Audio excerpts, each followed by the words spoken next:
Halo teman-teman semuanya yang di rumah, apa kabar? Semoga dalam keadaan sehat selalu. Terima kasih sudah kembali ke channel ini, di Yoga Bersama Rini dan saya Rini. Hari ini kita akan membahas satu pose. Seperti biasa, saya akan menyelipkan satu video dalam 1 bulan untuk membahas satu pose secara lebih detail. Hari ini kita akan membahas Anjaneya Asana. Anjaneya Asana itu ada di dalam gerakan atau rangkaian gerakan yang kita sebut dengan Sun Salutation atau Surya Namaskara klasik juga sering kita sebut seperti itu. Nah, kadang-kadang agak tricky dalam pose ini karena kadang-kadang seperti biasa pose yoga detail dalam satu hal dan hal lainnya, dan kadang-kadang tidak maksimal karena kita tidak tahu detailnya dan kita tidak tahu aktivasi otot apa yang paling penting di dalam pose ini. Saya pikir itu kenapa saya pilih pose ini, dan pose ini adalah salah satu pose favorit saya. Punya banyak sekali pose dalam yoga actually, tapi ini salah satu yang favorit karena kerasa banget di hip flexor saya dan saya cukup kaku di bagian tersebut. Oke, kita akan mulai dengan kneeling position. Nanti akan sambil saya jelaskan apa saja benefit dan lain-lainnya. Kita mulai dengan kaki kanan bawa ke depan.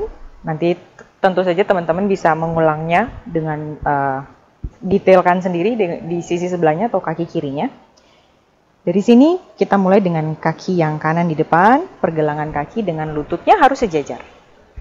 Oke, kalau sudah dari sini, lututnya untuk teman-teman yang sedang sakit lutut atau ya bagian sendi lututnya sakit, tentu saja hindari pose seperti ini karena teman-teman bisa lihat ini kita bertumpu di atas lutut. Jadi hindari. Tapi kalau teman-teman misalnya sakitnya mungkin karena ini terlalu keras bagian bawahnya, otomatis ambil alas. Saya tahu ada yang jual knee pad, itu teman-teman bisa cari. Terus kalau nggak ada knee pad, teman-teman juga bisa pakai handuk yang dilipat,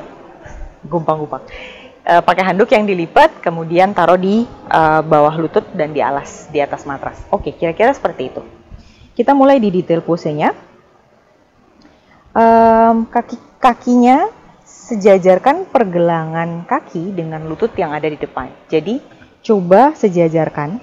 Kalau sudah di sini, boleh dorong sedikit pinggulnya ke depan, kemudian rasakan pangkal pahanya mulai memanas. Kalau sudah scoop tailbone in, saya mau bilang scoop dan sudah menjadi skuda. Scoop tailbone in, tarik pusarnya masuk ke dalam. Kemudian kita naik sedikit ke atas, bahunya jauhkan dari telinga, angkat tangannya naik ke atas. Dari sini jempolnya bawa ke belakang, kemudian telapak tangannya saling berhadapan, dan nikmati pose ini. Ini adalah Anjaneya Asana yang paling dasar yang saya pelajari. Oke. Nikmati di sini biasanya akan dibilang inhale dan exhale. Jangan lupa untuk pinggulnya square menghadap ke depan, jadi jangan terbuka. Scoop atau bawa ke depan, scoop tulang ekornya masuk, penting sekali. Jadi kalau teman-teman perhatikan di sini, kalau teman-teman sambil ngelakuin di rumah, rasakan di pangkal paha sudah pasti panas atau pedes di sini. Kemudian rasakan di quadricep. Kalau sudah, rasakan di quadricep depan. Jadi bagian paha depannya juga terasa. Kemudian tarik pusarnya masuk ke dalam dan nikmati posenya. Ambil nafas dan buang nafas. Di sini teman-teman bisa jauhkan bahunya dari telinga, kemudian nikmati.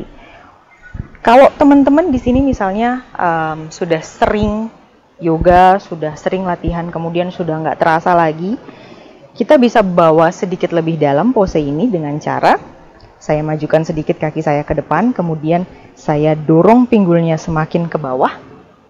Di sini seperti ini, perhatikan kaki yang di depan tetap sejajar. Kalau sudah, angkat tangannya naik.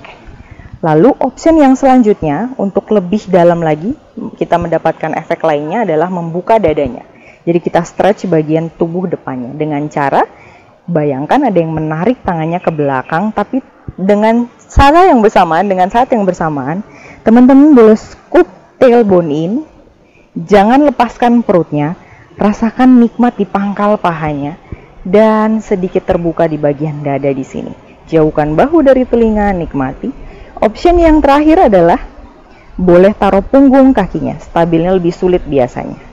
Nikmati di sini, inhale dan exhale. Ini adalah pose selanjutnya yang lebih dalam sedikit. Oke, kira-kira seperti itu.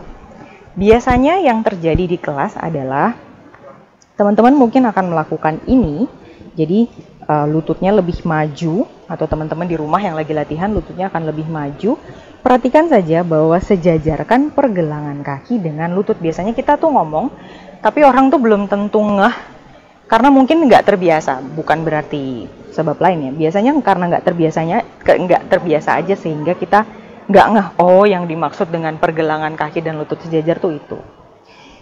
Ini akan ada di kelas backbend yang dalam. Kalau teman-teman sudah biasa latihan, ini juga biasanya ada di kelas yoga. Ini tidak salah.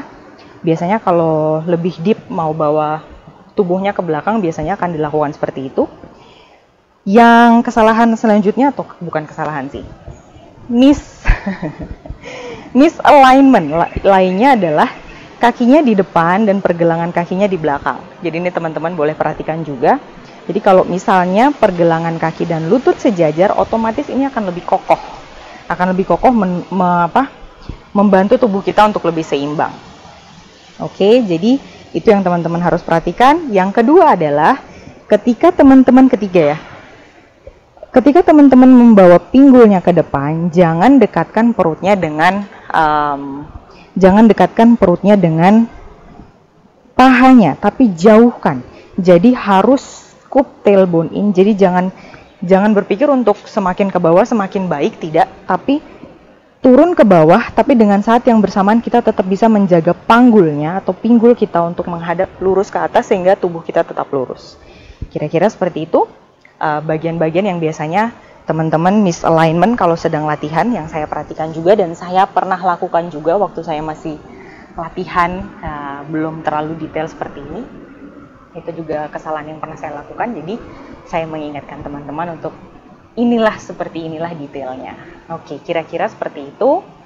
Benefit dari pose Anjaneyasana ini banyak sekali sebenarnya. Otomatis kalau teman-teman tadi perhatikan, kita melatih bagian tubuh bawah.